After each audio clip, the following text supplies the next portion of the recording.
New public administration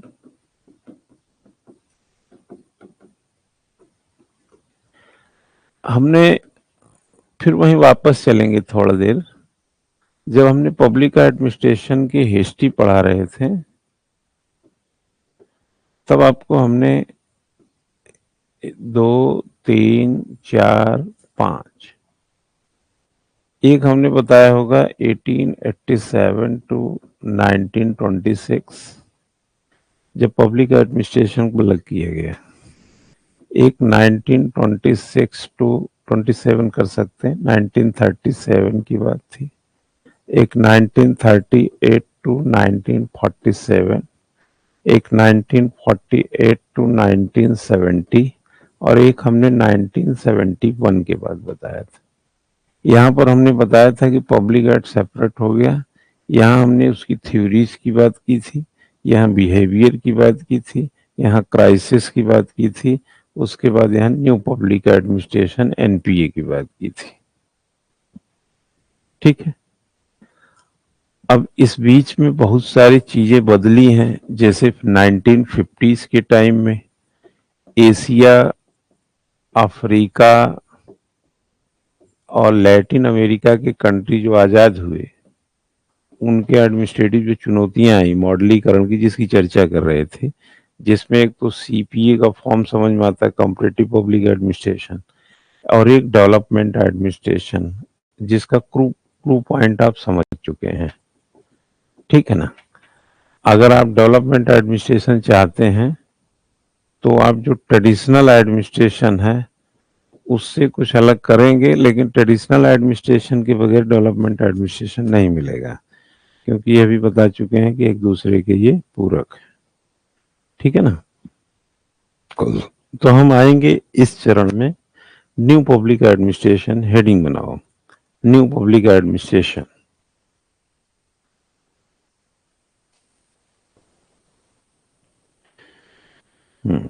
और new public administration का जो कंसेप्ट है 1968 में जो मोनरो बुक सम्मेलन हुआ था, जिसकी जिक्र हमने किया था, अब उसी के दरमियान हम बात करेंगे थोड़ा। तो लिख सकते हो, the Minnowbrook conference held under the, थोड़ा सा इसको इंट्रोड्यूस कर लेते हैं, इसकी कहाँ से थोड़ी सी जानकारी बढ़ती है। The Minnowbrook, MINNOWBROOK, brook, conference held under the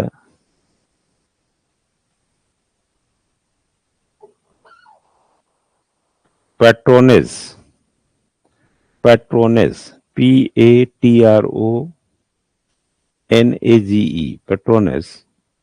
of Dwight Waldo gave rise to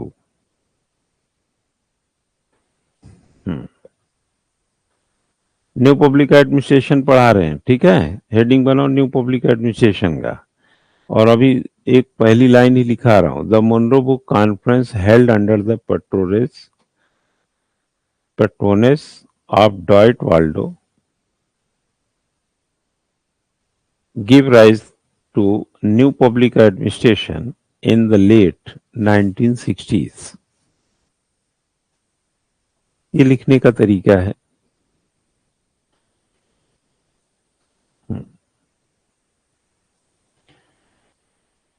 ठीक है। सम पॉइंट्स लिखिए, कुछ बिंदु।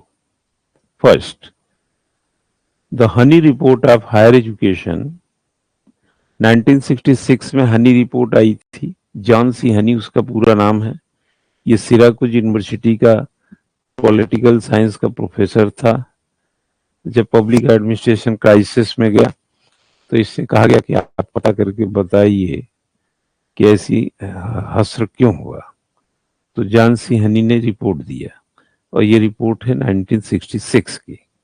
तो रिपोर्ट में बताया उसने कि जो बातों के लिए काम होना चाहिए उस पर काम हुआ नहीं, और जिन बातों के लिए काम कर रहे थे, मतलब जो नहीं किए वो ज्यादा जरूरी था, जो कर रहे थे वो सब जरूरी था। लिखो, the Honey report in higher education for public service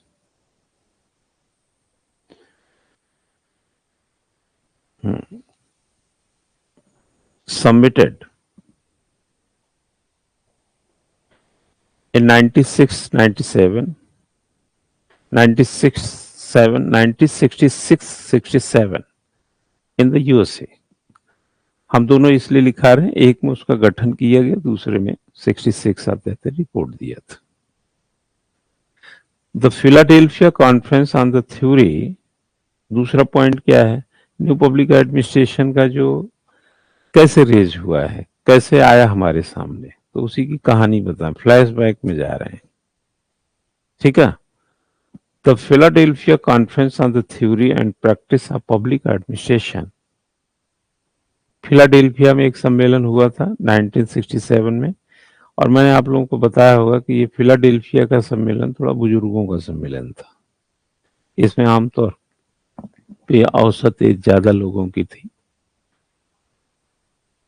the Philadelphia सम्मेलन conference on the theory and practice of public administration 1967 in the USA, ये भी अमेरिका में हुआ।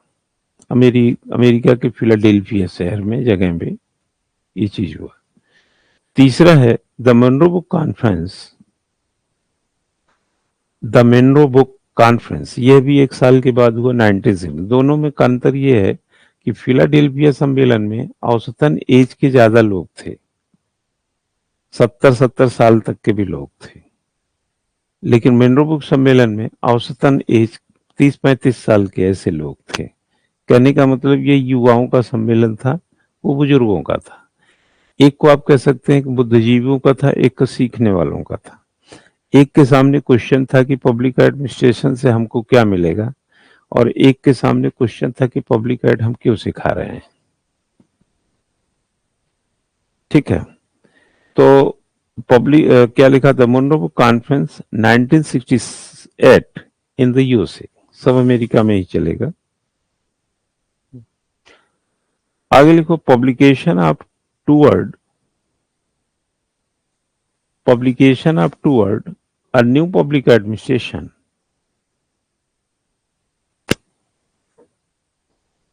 ये फ्रैंक मेरेनी की किताब का नाम बता रहा हूं, न्यू पब्लिक एडमिनिस्ट्रेशन, दो बिंदी रख के रखो आगे, द मनरो बुक परस्पेक्टिव,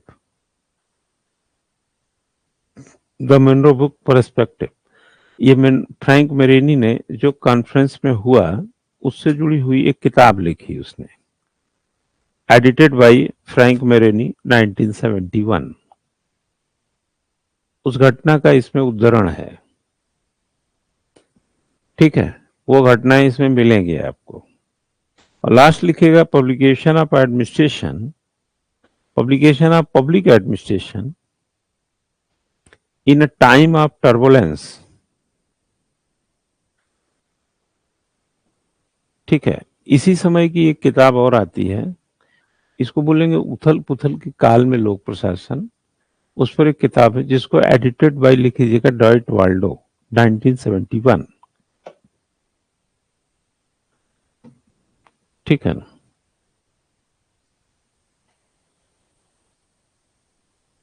तो यहां से न्यू पब्लिक एडमिनिस्ट्रेशन का कंसेप्ट में, जैसे कि हम पहले भी जिक्र किए थे, चुनौतियां व्यक्ति को महान बनाती हैं। जब कभी कभी देखे होंगे कि जो समस्याएं हैं वो बहुत कोशिशों के बाद भी यहाँ वहां नहीं होती हैं, तो एक अच्छी कोशिश यही है कि उसको वक्त दे देना चाहिए, जो कि हमारी कोशिशों में होता नहीं है।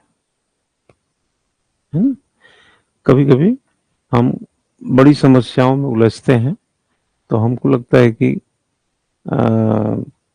बहुत कोशिश कर रहे हैं और ये काम हो नहीं रहा है, और बहुत सारा कोशिश के बाद जब काम ना हो, तो मुझे लगता है कि एक बड़ी कोशिश इस बात की भी होनी चाहिए कि पेशेंस से थोड़ा इंतजार करना चाहिए, क्योंकि वक्त भी अपने आप में ठीक कर देता है। जैसे किसी की हड्डी पसली टूट जाती है और तुरंत दौड़ने का प्रयास करें तो ऐसा संभव नहीं है, लेकिन अगर वक्त का मरहम लगा दिया जाए उस पर, तो फिर से उस पर उसी टांग पे दौड़ा जा सकता है।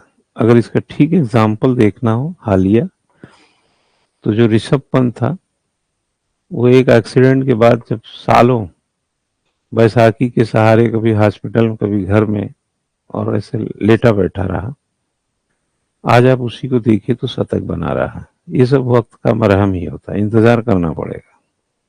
और इंतजार जितना खूबसूरत होगा, मुझे लगता है कि उसका प्रतिफल भी उतना ही अच्छा होता है। इसीलिए जो बच्चे जल्दी नौकरी चाहते हैं, नौकरी मिल भी सकती है, ऐसा नहीं है, लेकिन कौन सी नौकरी जल्दी मिलती है?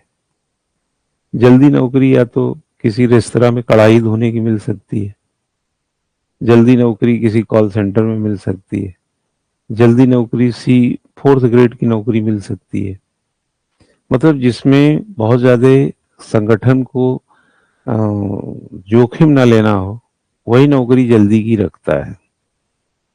और जितने डिसीजन मेकिंग के हैं, मैनेजरियल हैं, जिसमें पोस्ट कार्ड थ्योरी है, जिसमें एडमिनिस्ट्रेटिव बिहेवियर करना है, डिसीजन मेकिंग करना है, आदेश देना है, सुपरसीड करना है, सुपर इम्पोज करना है, और उस आपके एक फैसले से संगठन का पर असर पड़ता हो, वो नौकरी उसी संगठन में कहीं मिलते मिलते साल 2 साल लग जाए, सारी प्रक्रिया के बाद भी।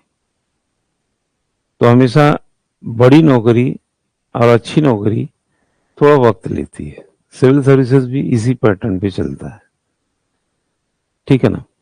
तो और जो छोटी मोटी नौकरियां हैं, वो तो फॉर्म निकला, फिर दे दिया, ये हो गया, वो हो गया, चलो ठीक है, रोजी रोटी चल रही है, अलग बात है। बट हमेशा जल्दी का काम जो होता है वो कम कीमत का ही होगा। ये बात और है कि एक्सपर्टाइज होने के बाद आप उसकी वैल्यू अपने पास रखिए और जल्दी काम कर दीजिए। लेकिन जो जल्दबाजी में रहते हैं जो बच्चे, वो जल्दी में ही घूमते रहते हैं। फिर वो जो कोई वेट एंड वॉच की स्थिति में है, मान लो 4 साल मेहनत कर लिया, 3 साल, जैसी उसकी परिस्थिति रही, और कहीं डिप्टी कलेक्टर, कुछ आईपीएस, कुछ भी एक्सवाइज बन गया, तो जो 5 साल पहले से वो झुंझुना बजा रहा था छोटी मोटी नौकरी के, वो एक्टिवा भी नहीं खरीद पाता, उसी के सामने से बड़ी से कार से निकल जाता है। तो समय में बड़ी ताकत होती है। जब काम बिगड़ जाए और काम हर तरफ से बने ना, तो एक अच्छा तरीका यही है कि अब समय काम बनाएगा, और समय काम बनाता है। और समय जो कहते हैं दिन बहुरेंगे, तो वक्त तो वापसी करता है और कम ज्यादा चलता रहता है। तो एंटी गोल्स क्या हैं इसके, जरा उसको लिखिए। तो anti goals new public administration के भीतर एक लिखिएगा, anti goals according to Robert T Golembiewski. एक कोलंबस्की है, Robert T Golembiewski, ROBERT, Robert हो जाएगा, टी लगा, टी करके आगे कोलंबस्की की स्पेलिंग लिखिएगा,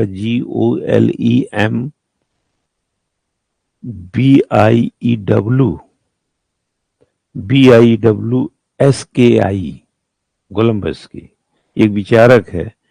the the following 3 anti goals stand out in new public administration, ठीक है ना। Stand out the new public administration.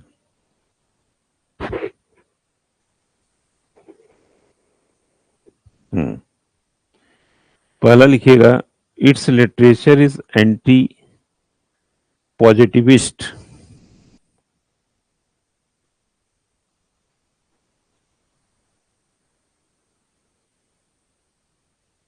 Anti positivist, which means rejecting a definition of, it means rejecting a definition of public administration as value free। इस बात को उसने reject कर दिया कि पब्लिक एडमिनिस्ट्रेशन वैल्यू फ्री है, समझिए ना, मूल्य मुक्त नहीं है पब्लिक एडमिनिस्ट्रेशन। पब्लिक एडमिनिस्ट्रेशन मूल्य मुक्त क्यों नहीं है, हा? बता सकती हो तुम? क्यों ये फ्री क्यों नहीं है? एग्जाम्पल है कोई? वैल्यू फ्री क्यों नहीं है?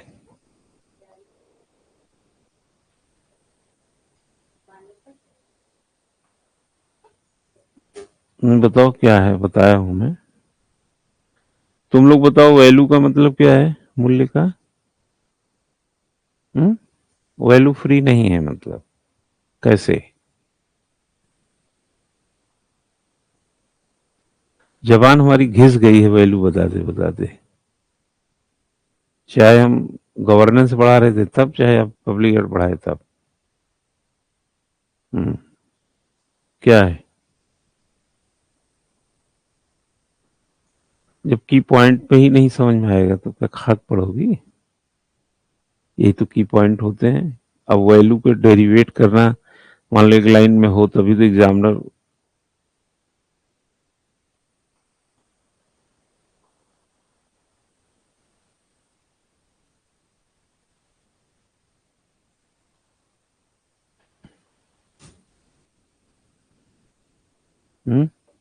कुछ आइडिया?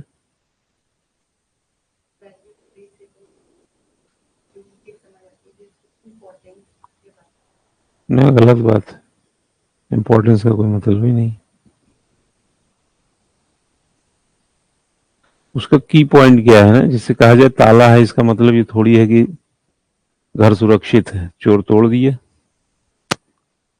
ताला तो उनके लिए सुरक्षित है जो जो ईमानदार लोग हैं। घर में ताला लगाने का जो भाव है उसके तो हमारा एक अप्रोच क्या है कि घर सुरक्षित रहेगा। लेकिन सुरक्षित किससे रहेगा? ईमानदार लोगों से सुरक्षित रहेगा वो। चोरों के लिए तो ताला क्या वो तोड़ ही देगा जब चोरी करने का इरादा है तो। ये जो सोचने का जो तरीका है वो पब्लिक एडमिनिस्ट्रेशन में ऐसे ही चलता है उल्टा। ताला हम चोरों के लिए नहीं लगाते। चोर अगर चोरी की नीयत से आया है तो दरवाजा तोड़ देगा, ताला तो छोटी चीज है। ईमानदार लोग जो ईमानदार हैं लेकिन अवसर पर चोरी कर सकते हैं उनको हम रोक देते हैं ताला लगा के, है ना। क्योंकि कोई भी दुर्घटना या घटना जो होती है ना उसकी अपनी एक परिस्थिति होगी, और वही परिस्थिति यह बताती है कि आपको किस तरीके से वैल्यूज लेके चलने हैं। 50 बार बता चुका हूं कि हम परिस्थितियों से प्रभावित होते हैं, और परिस्थितियों से प्रभावित होते हैं तो हम जब काम करते हैं परिस्थितियों के साथ तो साइंस में परिस्थितियों से नहीं प्रभावित होता, साइंस व्यक्ति परिस्थितियों से प्रभावित होता है। और कोई व्यक्ति अगर गरीब है तो उसकी वैल्यूज, जो अमीर है उसके वैल्यूज, उसकी पसंदगी नापसंदगी सारी उम्र पढ़ते रहो और जब पॉइंट आए तो बताओ ना, है ना। मुंह फाड़ फाड़ के महीनों से चिल्ला रहा हूं लेकिन समझ में नहीं आया कि वैल्यू फ्री क्या है। वैल्यू फ्री का मतलब होता है जिसमें यह इस बात का कोई लेना देना ना हो कि जाड़ा है कि गर्मी है, कि स्त्री है कि पुरुष है। हमने क्या बताया था, अगर एक कलेक्टर है, एक बूढ़ा व्यक्ति आया, एक एक बच्चा आया, एक स्त्री आई, तो उसके वैल्यूज 3 प्रकार के हो जाएंगे, क्योंकि परिस्थितियों से प्रभावित होता है। तो इसने क्या बोला, गोलम्बस्की के पहले फैक्टर में क्या बोल रहा है वो, कि पहली बात तो ये डिफिनीशन ही गलत है कि पब्लिक एडमिनिस्ट्रेशन वैल्यू फ्री है, क्योंकि पब्लिक एडमिनिस्ट्रेशन परिस्थितियों से प्रभावित होता है। इसका सही जवाब कनिका ने दिया है, ये लिखा है 3 बार। क्या लिखा है मैं पढ़ के सुना रहा हूं। सर क्योंकि हर कंट्री का उसकी अपनी वैल्यू पर चलता है वो एडमिनिस्ट्रेशन। आगे लिख रही इकोलॉजिकल फैक्टर, आगे लिख रही वैल्यूज वगैरह वगैरह, जो भी अकाउंटेबिलिटी इफिशिएंसी वगैरह, वो समझ गई है क्या कहना चाह रही। यही तो हम तुमसे पूछ रहे हैं। हा? अभी समझा दिए हैं। इसीलिए हमको क्या है ना, हम हमेशा कहते हैं कि हमारे पढ़ाने से सिलेक्शन ही नहीं होगा। हमारे पढ़ाने से बेटा किसी का सिलेक्शन नहीं होगा, क्योंकि पढ़ाए तो थे, कहाँ याद है? हाँ, पढ़ाए तो थे ना, याद भी है आपको। आपका सिलेक्शन होगा जो चीज पूछ रहा है उसको लिखने से। इसलिए कोई भी व्यक्ति मेरे पढ़ाने से सिलेक्ट नहीं होगा जब तक कि वो उस प्रश्न के हिसाब से चीजों को समझ नहीं रहा है। हम तो समझा दिए, 1.5 महीना पहले जो समझाए तो भूल गए होंगे, अभी आज जो समझा रहे हैं अगले 1 महीने में भूल जाएंगे। तो अगर अगली परत चढ़ती रही और पिछली परत पर आप ध्यान नहीं दिए तो सिलेक्शन नहीं होगा। कहने का मतलब ये है, पढ़ाने का काम तो हम करते रहेंगे, कर ही रहे 22 साल से, लेकिन जो सिलेक्ट हुए हैं वो परत दर परत उसमें नयापन और उसका जो स्मृति में अपना रखते गए और बात को कहते गए। मौके पे अब जैसे तुमसे पूछा, मैं बहुत अपेक्षा से पूछा था कि तुम बताओगी, खट से, पता नहीं कहाँ दिमाग रखती हो, फट से इस पे ध्यान देना चाहिए। पब्लिक एडमिनिस्ट्रेशन के लोगों ने वैल्यू फ्री की बात की, कौन किया था वैल्यू फ्री की बात?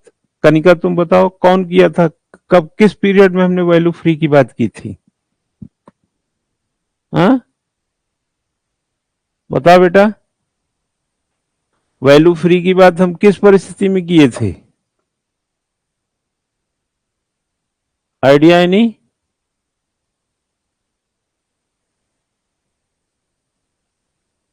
हाँ बता सकती तो बताओ।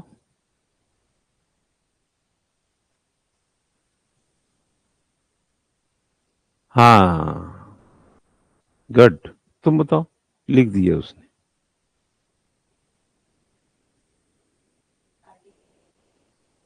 न्यू पब्लिक एडमिनिस्ट्रेशन की स्टार्टिंग हुई थी।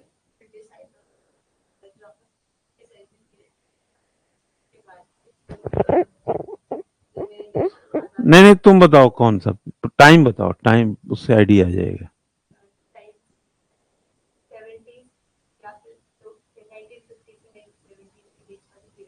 झूठ, गलत,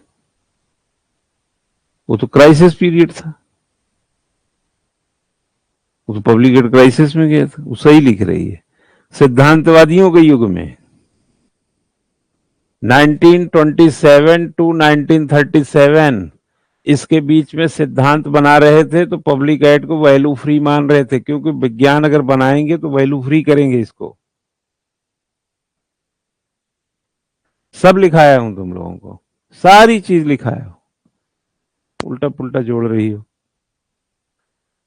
वो ठीक बोल रहा था, बता रही है, वो भी तो पढ़ी रही है, वो कहां से बता दे रही फट से।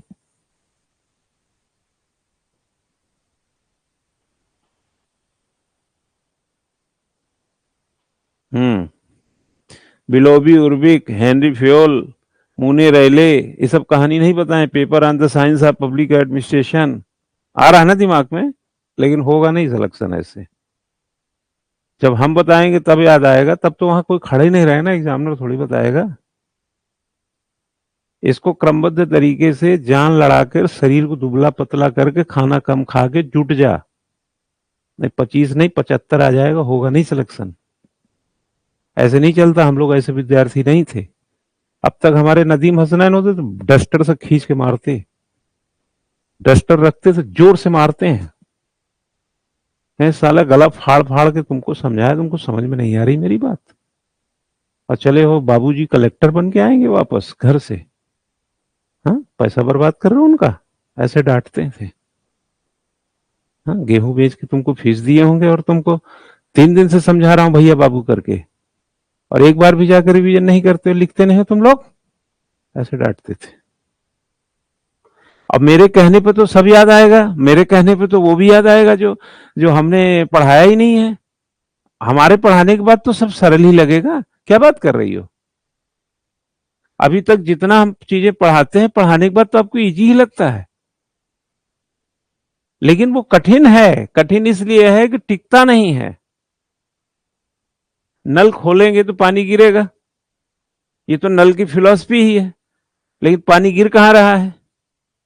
नाली में जा रहा है, नाला में जा रहा है, बाल्टी में गिर रहा है, ये भी तो ध्यान देना पड़ेगा कि नल खोल दिया बस हो गया।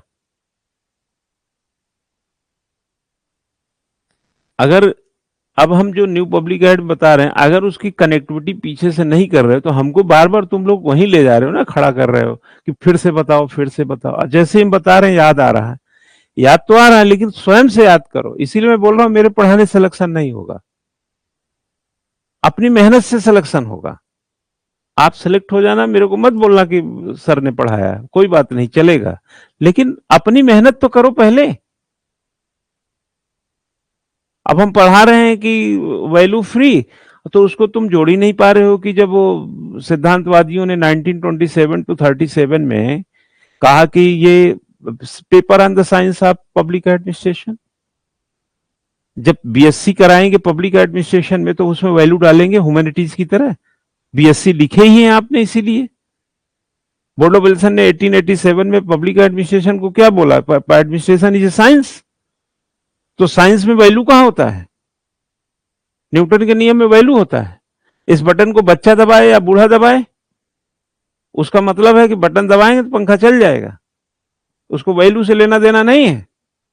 लेकिन एक डीएम अगर अपने कार्यालय में बैठा है और एक बुजुर्ग व्यक्ति है, कि युवा व्यक्ति है, तो वो अपने वैल्यूज को बुजुर्ग के प्रति झुका सकता है कि अरे यार ये थोड़ा एज है, इनका प्रॉब्लम होगा, थोड़ा बैठने उठने में, इनको वेट ना कराया जाए, इनका काम पहले कर देते हैं। जबकि साइंस के हिसाब से देखा जाए तो सिस्टमेटिक को लड़का पहले आया था। तो यहां तो हर व्यक्ति इकोलॉजिकल है ना, वो इकोसिस्टम में काम करता है ना, तो व्यक्ति तो ह्यूमर लेके चलता है ना। मोदी जी बच्चों से खेलने नहीं लगते, योगी जी बच्चों को दुलारने नहीं लगते, वो तो चीफ मिनिस्टर हैं भाई, क्यों क्या जरूरत है। लेकिन एक ह्यूमर तो होता है ना अंदर। फिर समझ में आया क्या बात है? वैल्यूज। एक बार ऐसे अब्राहम लिंकन जा रहे थे व्हाइट हाउस, उस जमाने की बात रही होगी, 60s 80s 60s वगैरह की। तो जब वो राष्ट्रपति हुआ करते थे, तब ऐसे ही रहा होगा। अमेरिका भी कोई ऐसा भारत की तरह कम ज्यादा रहा होगा, रस्ते पे गया गुजरा रहा होगा, तो अब ठीक हुआ है 20वीं सदी में आते आते। अभी भी कम ज्यादा वहां भी होगा। तो वो एक व्हाइट हाउस जा रहे थे, तो रास्ते में एक दलदल टाइप का था, वहीं बांस ओस के पेड़ थे, तो सुअर एक को फंस गया था। अब सुअर का साइज ऐसा होता है कि मुंह तो डाल लेता है, आगे से थोड़ा ठीक, पीछे से बहुत मोटा। मुंह डाल लिया, ना आगे निकल पा रहा, न पीछे निकाल पा रहा, उसको सिर्फ दो बांसों के बीच सुअर फंस गया। तो लिंकन साहब जब उधर से गुजर रहे थे तो उनकी नजर पड़ गई, मतलब ड्राइवर गाड़ी चला रहा था, अपने बैठे रहे होंगे, तो वो गाड़ी थोड़ा सा आगे बढ़ी, ड्राइवर को बोले यार रुको रुको तुम, रुके। वो गया, लिंकन साहब गए और वो बांस को, थोड़ा कीचड़ उचड़ था, खींचे बच बचा के, सुअर पूंछ फांछ हिलाया, उसमें छिट्टा उट्टा भी पड़ गया उनके कुछ कपड़ों पे, और खींचे, सुअर निकल गया। तो ड्राइवर ने कहा कि साहब ये काम तो आप मुझे ही बता देते, ये तो हम ही कर देते, कपड़े उपड़े खराब हो गए आप। तो उन्होंने जो बात कही है वो वैल्यू फ्री नहीं है, वो वैल्यू से युक्त है, मूल्य से युक्त है, मुक्त नहीं है। उन्होंने कहा कि सुअर को इस दलदल में या बांस में फंसा हुआ देख करके मेरा मन द्रवित हुआ था, मेरा मन विचलित हुआ था, तुम्हारा नहीं। समझ गए कि नहीं? आप जैसे कभी किसी, चार लोग गाड़ी में बैठे हैं, कोई भिखारी आ जाता है सामने, तीन लोगों का मन नहीं है कि उसको भिक्षा दिया जाए, कहें चलो चलो यार हटो तुम, कोई ठीक है भैया जाओ, जब देखो भीख मांगते रहते हो, कोई कुछ टिप्पणी कर देगा, कुछ कर देगा, कोई कहेगा हट्टे कट्टे वो काम करो, फलाना करो, वो गिड़गिड़ाएगा, चाहे अपाहिज हो, कुछ भी तरीके से, कोई भी बेचारे की परेशानी है, अपनी गरीबी है, XYZ। आजकल तो सब तरीके के लोग हैं और सब तरीके के ऑनर हैं सबके। तो फिर वो कोई उसी में से कहेगा अरे यार एक मिनट, ये 10 रुपए दे दो, अरे कहाँ चक्कर, अरे तुम दे दो ना। बाकी के वैल्यूज और उसकी वैल्यूज में ये डिफरेंसेस थे, इकोलॉजी सबकी एक जैसी ही थी, लेकिन हमारे अंदर की संवेदनाएं भिन्न होने से हम उस तरीके का कृत्य करते हैं। जैसे लिंकन साहब गए, उस सुअर को निकालने लगे, कोई दूसरा राष्ट्रपति होता क्या पता ना निकालता, और हो सकता है ड्राइवर कहता कि साहब एक सुअर फंसा है, अगर आप सॉरी, अगर 2 मिनट आप वेट करें तो मैं जरा इसको निकाल के आता हूँ। तो हो सकता है कह देते तुम कहाँ यार चक्कर में पड़ो, चलो लेट हो रहा है मीटिंग का, ऐसा बोल देते। तो डिपेंड्स ऑन की इकोलॉजी आपको कैसे इफेक्टेड, और इकोलॉजी आपको इफेक्टेड कैसे करती है, आपकी परवरिश कैसी हुई है।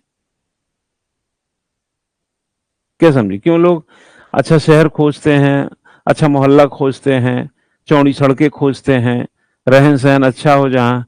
अब बूचड़ खाने में कहीं होगा तो हम चले जाएंगे रहने के लिए, फिर कहेंगे ना बच्चों पे इसका अलग असर पड़ेगा। जब जब सब चीज साइंटिफिक ही है तो फिर असर किस बात का।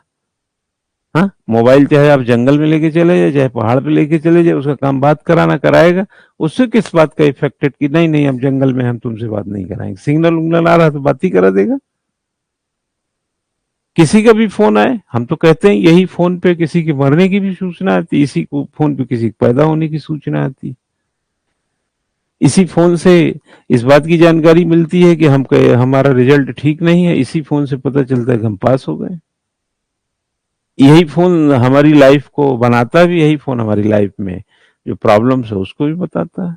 ये फोन तो सब कुछ इसको, ये तो वैल्यू फ्री थोड़ी है, ये वैल्यू युक्त तो थोड़ी, ये तो वैल्यू फ्री है, क्योंकि ये तो विज्ञान है।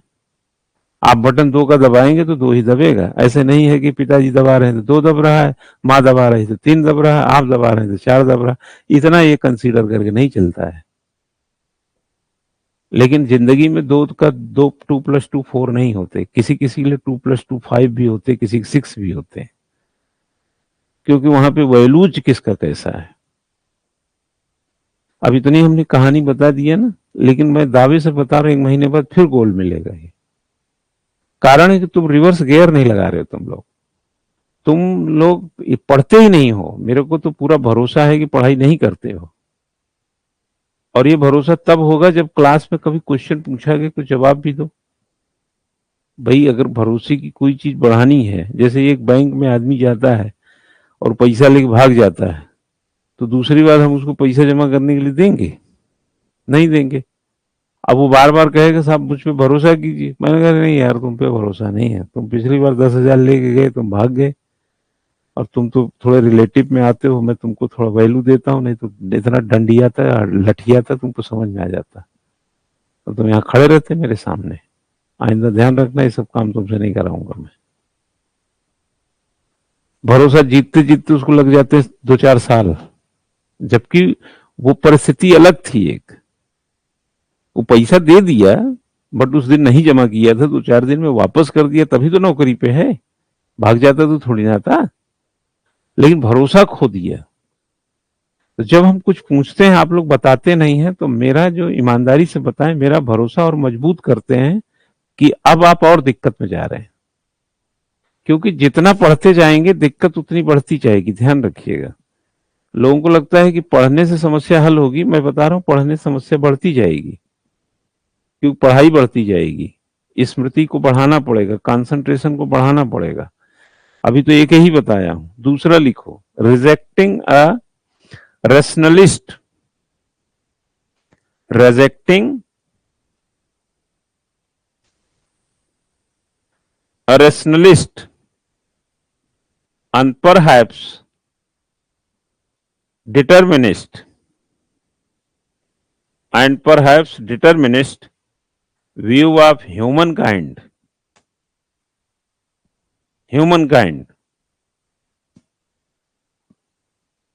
दूसरी बात ये कह रहा है, ये आदमी क्या होता है, हाँ, ह्यूमन काइंड का मतलब, हाँ, हाँ ह्यूमन में एक अलग अलग स्वरूप है ना। आगे लिखो, रिजेक्टिंग, हाँ, rejecting any definition of public administration that was not properly involved in policy, rejecting any definition of public administration that was not properly involved in policy।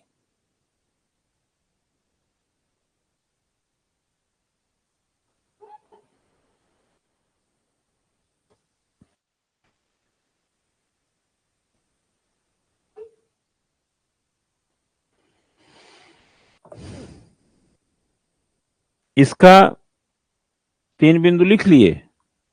हाँ, पहला जहां लिखे हो ना, पहला सबसे पहला, पहला में एक ए लिखे हो, क्या क्या लिखे तुम लोग? हाँ, विच मीन्स, हाँ रुको, मैं बता रहा हूँ। पहला को जो यहां से बच्चा थोड़ा सा इसको और कल्चराइज कर देते हैं, अच्छा लगेगा। जैसे हमने लिखा है it's literature in anti positivist which means, अब इसको कर दो रोमन में पहला, या ए लिख दो, ए रिजेक्टिंग अ डिफिनीशन अंदर, फिर बी लिखो रिजेक्टिंग ए रेशनलिस्ट, फिर सी लिखो रिजेक्टिंग एनी डिफिनीशन। क्लियर हुआ? अब दूसरा लिखो। अभी तो एक पॉइंट के भीतर 3 पॉइंट थे, ये आया समझ में?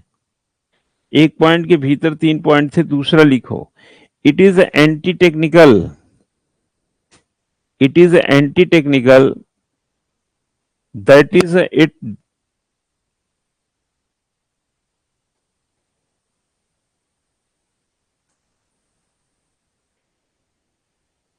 Decrease that the emotive, creative, mankind, emotive dash creative,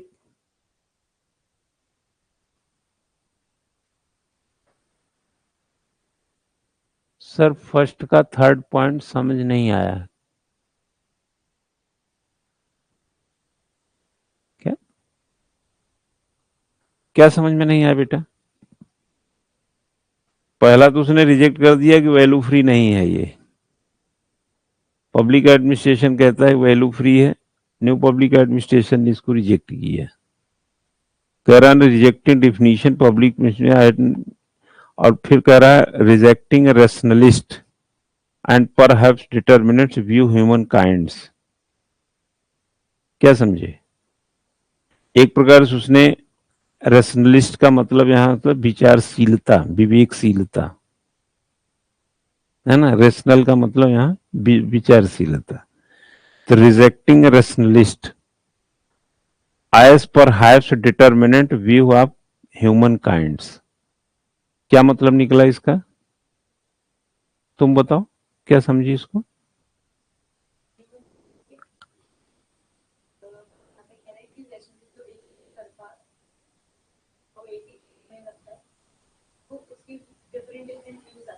हम्म, उनको रिजेक्ट करना कि एक ही धारणा पे जैसे चल रहा है। हाँ, उस एक व्यू करने वाली थ्योरी जिसमें अभी भी नहीं समझ पाए तुम लोग। रैशनलिस्ट कम देखो, जब वहां बात हो रही थी साइंस की और फिर बात हो रही थी बिहेवियर की, बिहेवियर में रैशनलिस्ट होगा, साइंस में एक व्यू होगा। व्यू ये है कि स्विच बंद कर दो बाथरूम की लाइट बंद हो जाएगी, और ये रैशनलिस्ट के एस्पेक्ट में। तो रैशनलिस्ट के जो पैरामीटर्स हैं, इसने कह रहा है रिजेक्टिंग रैशनलिस्ट, अरेशनलिस्ट एक विचारशील व्यक्ति के तौर पर उसको रिजेक्ट करता है, बोलता है ये तो पॉलिसी बनी है, उसी पे काम करना, आपको विचार करने की क्या जरूरत है। क्या समझे? विचार की गुंजाइश कहाँ है? आपको कहा गया इसमें मुहर मार के साइन करके दीजिए दीजिए, उसमें आप विचार करके क्या करेंगे? अति विचार को, हालांकि साइमन ने भी रेशनल बॉन्डेड रेशनलिटी की बात कही है, सीमित विवेकशीलता, और कह रहा perhaps determinist view, determinist view of human kinds, क्या मतलब निकाला?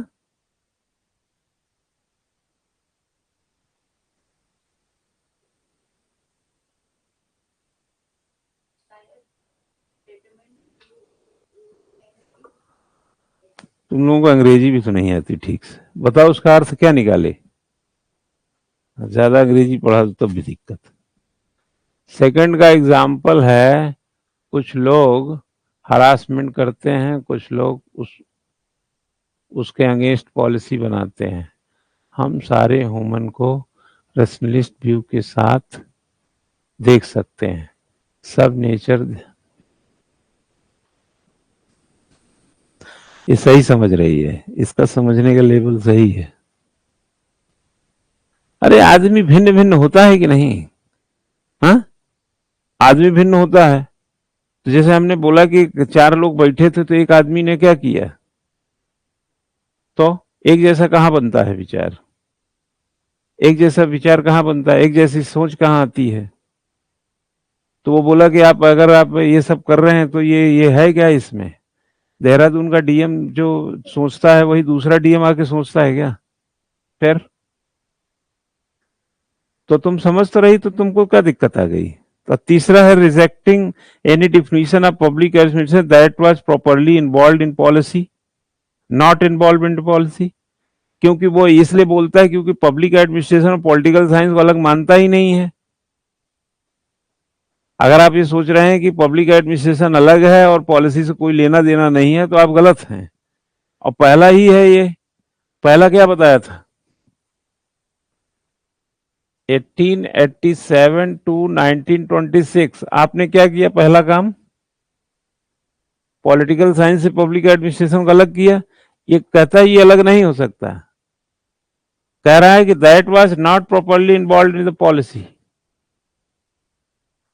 पब्लिक एडमिनिस्ट्रेशन दैट की was not properly involve in policy. एक एज द केस, अगर नहीं समझ में आए तो एक लाइन और लिखा देता हूं, उसे लिखो तीसरा। As was the case with the native, जोड़ो उसमें तीसरे में, क्या पता और क्लियर हो। As was the case of the with the native politics and administration dichotomy. हाँ,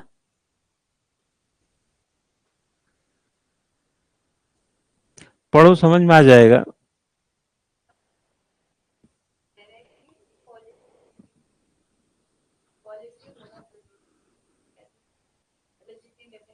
सर इसका मतलब ये है कि क्या कि पॉलिसी फॉर्मुलेशन में इन्वॉल्व होना पड़ेगा पब्लिक। हाँ, यही सब बोल रहा हूं मैं।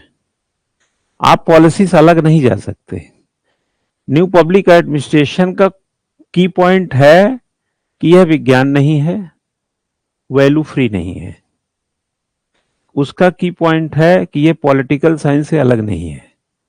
उसका की पॉइंट यह है कि यह आदमी और परिस्थिति के हिसाब से चलता है। ज्यादा चक्कर में ना पड़ो, यही सिर्फ है न्यू पब्लिक एडमिनिस्ट्रेशन, है ना? अभी तो इतनी मेहनत करके समझाया हूं, लेकिन 15 दिन के बाद अगर नहीं समझ में आया ना, तब तो बताओ गुस्सा कितना लगता है फिर। हाँ, अभी हल्ला गुल्ला करके समझ लो, उसके बाद 15 दिन बाद भूल जाओ, कॉपी उपी में लिखो। तो अभी हम आपको कैलेंडर देंगे, हम लगातार 3-4 दिन टेस्ट करेंगे दशहरा के बाद से। दशहरा के बाद से जितना सोशल जस्टिस वगैरह गवर्नेंस पढ़े हो उसकी तैयारी करके रखो, उसके पेपर्स होंगे। दशहरा है 13 तारीख को, 14 तारीख नहीं 12 को दशहरा है, 13 को संडे है। ऐसे नियोजन से टेस्ट लेते रहते हैं ना, कहीं कुछ दाएं बाएं होता रहता है। 14 को एक टेस्ट लेंगे, 15 को, जो मेरा आइडिया, क्योंकि 14 को 14 को तो खैर ऐसा कुछ है नहीं, और एक टेस्ट लेंगे 16 नहीं 17 को, एक टेस्ट लेंगे 18 को। ये 3 टेस्ट आपके बनेंगे, 2-2 घंटे के टेस्ट रहेंगे। 1 घंटा पब्लिक एड का रहेगा, 2 घंटे जीएस का रहेगा, 3 घंटा। टाइमिंग आप चाहें तो चेंज कर सकते हैं, 8 से नहीं 7 से ही रखो। 7 से 8 रहेगा पब्लिक एड 1 घंटे का, और 8:30 से 10:30 आधा घंटा ब्रेक देंगे। ये रहेगा जीएस का टेस्ट। लिखित टेस्ट होंगे 2 घंटे के। आप दिमाग में रखना 15, 17, 18 को ये टेस्ट चलेंगे। अब इसी के हिसाब से तैयारी कर लो, है ना? अभी जो पढ़ा रहे हैं, जब भी 10 तारीख तक जो भी पढ़ाएंगे वो टेस्ट में आएंगे, 10 नवंबर तक, बस। ठीक है, उसी तरह पैटर्न पे रहेंगे जैसे सिविल सर्विसेज का पेपर होता है, 15 नंबर के, 10 नंबर के, 150 शब्द के रहेंगे, 250 शब्द के रहेंगे, और टूट के पढ़ो, है ना। हाँ, पेपर में वैसे ही लिखना जैसे एग्जाम की तरह। एक बार तो इवैल्यूएशन होना जरूरी है ना, और 1 घंटे के पेपर में 1 घंटे के बराबर ही क्वेश्चन रहेंगे, 2 घंटे वाले 2 घंटे, 15, 17, 18, 16 की छुट्टी देंगे, आप लोग पढ़ना है, प्रिपरेशन लीव टाइप की। देखो 12 को क्या है, 12 को दशहरा है, इस दिन छुट्टी रखेंगे, 13 को भी छुट्टी रहेगी, 14 को भी हम छुट्टी दे देंगे, ये 3 दिन आप प्रिपरेशन लीव करो। 10 तारीख तक हम आपको जो पढ़ाएंगे वो पूछेंगे, 11 तारीख वाला नहीं पूछेंगे।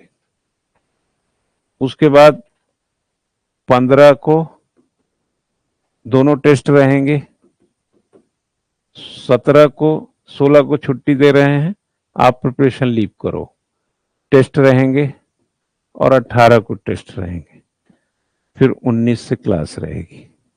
पहले हिसाब तो ले लूं जो पढ़ा रहे हैं, ऐसे रोज पूछते रहें दिमाग खराब करते रहेंगे। इसलिए आज है 26 तारीख, और 15 तारीख के टेस्ट में 20 दिन का टाइम है। अब आप लोग अपने ढंग से कमर कस के पढ़िए, झटके से टेस्ट बताते तो थोड़ा वो लगता, भी जीएस की क्लास में भी बता दूंगा, समझ में है ना। हाँ, पेपर कॉपी में बढ़िया से लिखना है, पेपर मिलेगा। दूसरा लिखो, it is anti technical,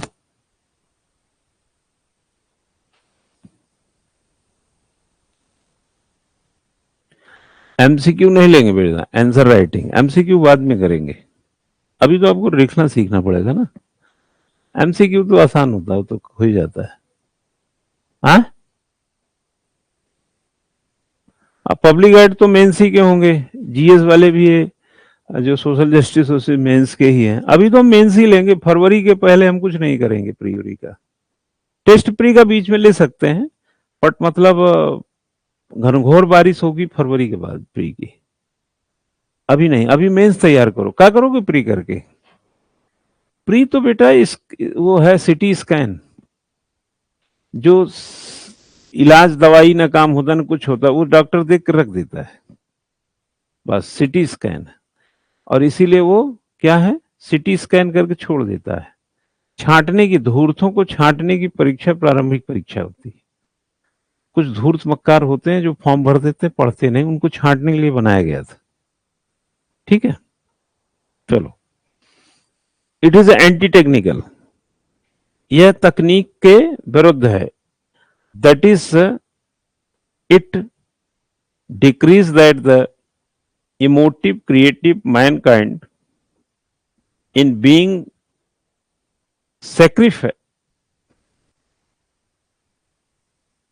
sacrificed to the logic of the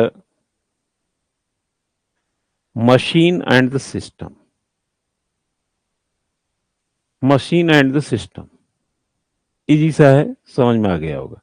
it is a मोर और लेस एंटी ब्यूरोक्रेटिक, यह कम ज्यादा ब्यूरोक्रेसी के भी विरुद्ध है।